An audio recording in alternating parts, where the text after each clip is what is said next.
The topic given to me was Nicol Prism. Hello everyone, this is Saran Basnett, student of BSc second semester Physics Honours, bearing roll number 21NS0170. First and foremost, I would like to give thanks to Sabat Rai, the HOD of Physics Department. A special thanks to Dr. C.P. Khatiwara sir for providing us this wonderful chance to present our topics in front of you. So for the delay, we move to the main part.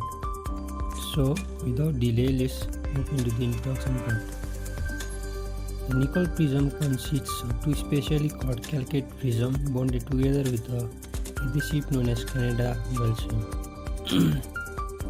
The prism transmits waves vibrating in one direction only, thus produces plain polarized beam from ordinary light.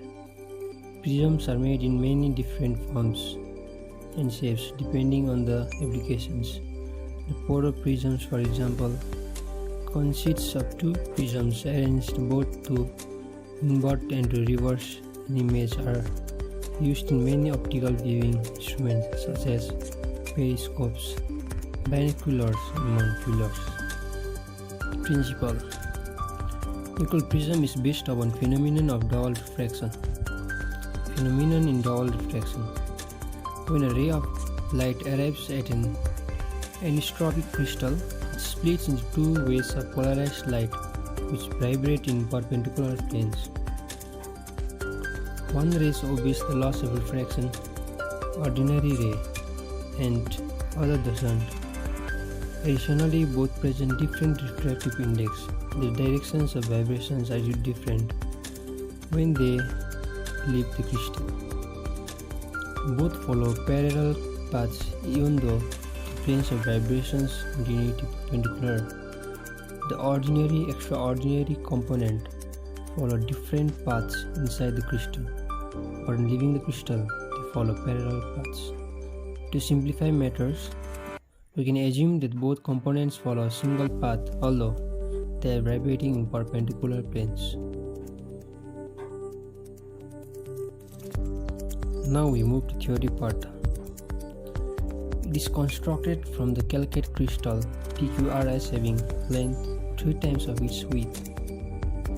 Its end faces PQ and RS accord such that the angle in the principal sections becomes 68 degree and 112 degree in place of 71 degree and 109 degree.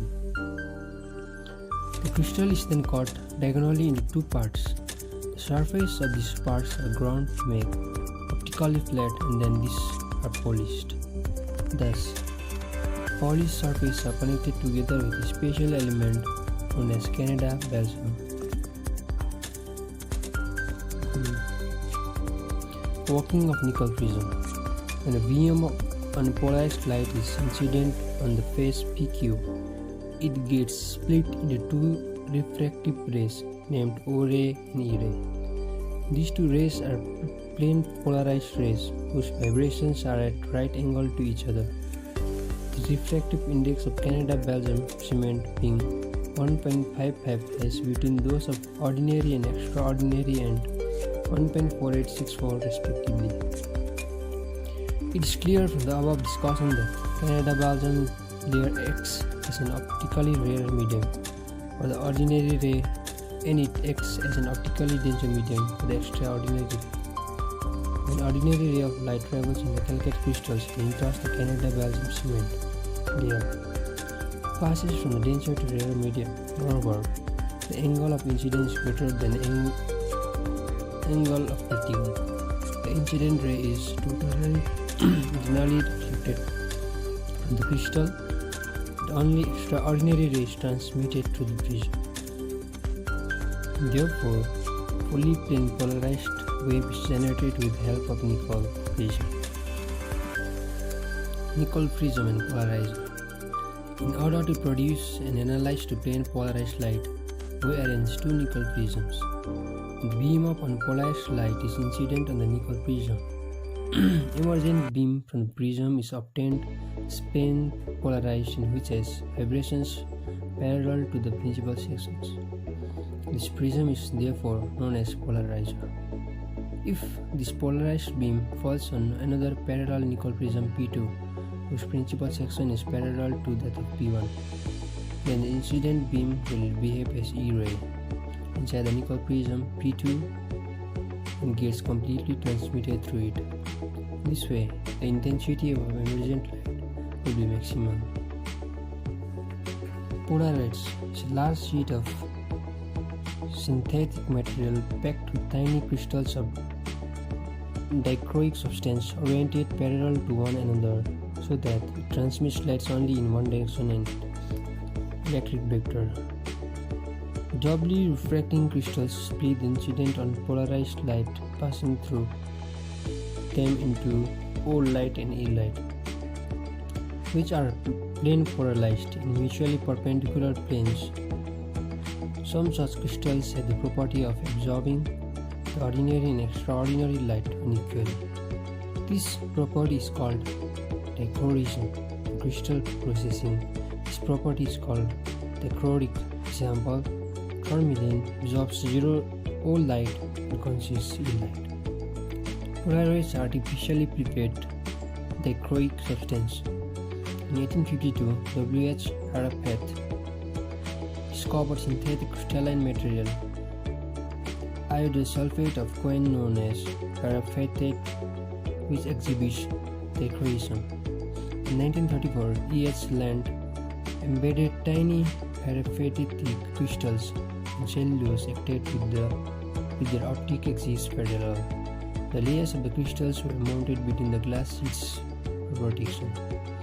This acts as a sheet of polarizer and called as polaroids, which can be used as polarizer as well as an analyzer. Uses of polaroids: light usually scatters in all directions, but when it is reflected from flat surface, it tends to become polarized. Polaroids are used in glass windows of an airplane to control the intensity of light entering the airplane. Polaroids gases are used to view three-dimensional pictures in movies. Polaroids are used to filter in the photographic camera. They are used to improve color contrast in old oil paintings. Doppler effect in light: the apparent change in frequency of light observed by an observer due to relative motion between the source of light and the observer is called Doppler effect. A major difference between Doppler effect exhibited by sound and light is as follows. In the case of second, the frequency change depends on whether the source is moving or observer is moving, even if their relative velocities are the same. In the case of light, the Doppler effect depends only on the relative velocity of source and the observer, irrespective of which of two is moving. Hence, the Doppler effect exhibited by light is symmetric.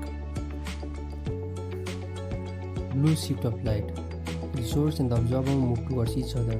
The wavelength in the middle of the spectrum will be shifted towards blue. This phenomenon is called a blue shift due to the Doppler effect. When the source and the observer move towards each other, the observer moves towards each other. The observer observes the high frequency than the actual frequency of light towards blue. Applications of Doppler effect in light: it is used to measure the speed of rotation of the sun. It is also used in the measurement of plasma temperature. Edwin Hubble, 1889 to 1953, found a method to rate shift and blue shift to study the relative motion of stars and galaxies. It is used in tracking satellites. They are used in speed guns to measure speed of cricket and tennis ball. Applications: Nicol prism is used to produce and analyze plane polarized light. It is used to generate polarized light beam. It is a special type of polarizer which are made in order to completely get rid of one of the light ray of the total reflection. Nicol prism is a kind of polarizer.